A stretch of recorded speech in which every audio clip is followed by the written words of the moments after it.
आपण मसुरीची डाळ टाकून गवारीच्या शेंगा बनवणार आहोत. मी गवारीची मसुरी डाळ घेतली अर्धी वाटी मी, आणि अर्धी वाटी गवारीच्या शेंगा घेतल्या होत्या. त्या सोलून आणि भाजून घेतल्यात मी. मागच्या व्हिडिओमध्ये दाखवले त्या पद्धतीने भाजून घेतले. त्यासाठी लागणारं साहित्य: एक मोठा कांदा चिरून घेतला आहे, टमॅटो एक चिरून घेतला आहे, चवीप्रमाणे मीठ घालणार आहे, अद्रक लसूणची पेस्ट 1 चमच घेतली आहे, बॅडगी मसाला हा कांदा लसूणचा तो 1 चमच घेतला आहे, कढीपत्ता घेतले 10-15 पानं, 1 चिमूट हळद घेतली आहे, तेल घेतलं आहे आणि 1 मिरची घेतली आहे. समजा तुम्हाला बॅडगी मिरची नाही घालायची आहे तर हिरवी मिरची लसूण वाटून घालू शकता. हिरवी मिरची लसूण. आणि आता आपण प्रोसेस करणार आहोत. तर आपली कढई ठेवली आहे, ती तापली आहे. आपण 1 चमचा तेल टाकून घेतलं आहे.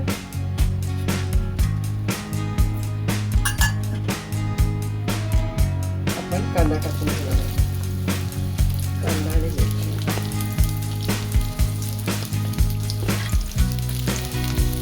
कढीपत्ता पण टाका.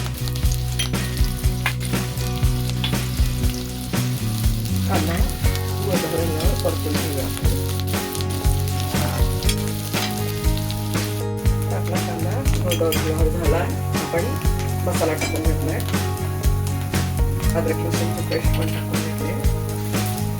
थोडं हळद होती टाकून घेतले. व्यवस्थित परतून घ्यायचं. आता आपण टमॅटो पण टाकलाय.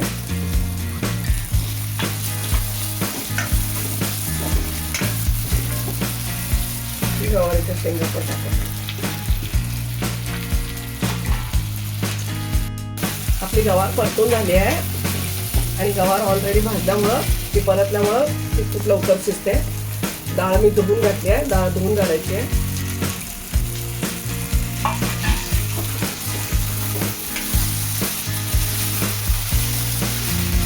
डाळीला परतून घ्यायचं आहे व्यवस्थित. चवीप्रमाणे मीठ टाकून घ्यायचं आहे.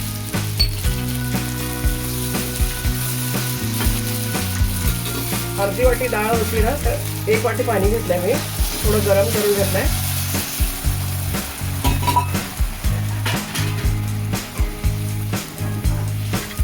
पाच मिनिटासाठी आपण झाकून ठेवणार आहोत. आपली मसुरीची डाळ गवार रेडी होते. झाकून ठेवत आहोत. आपली डाळ गवार 12 मिनिटे झाली आहे. 10-12 मिनिटे चांगली झाली आहे. व्यवस्थित अशा पद्धतीची सुकी डाळ गवार झालेली आपण सर्व करून घेणार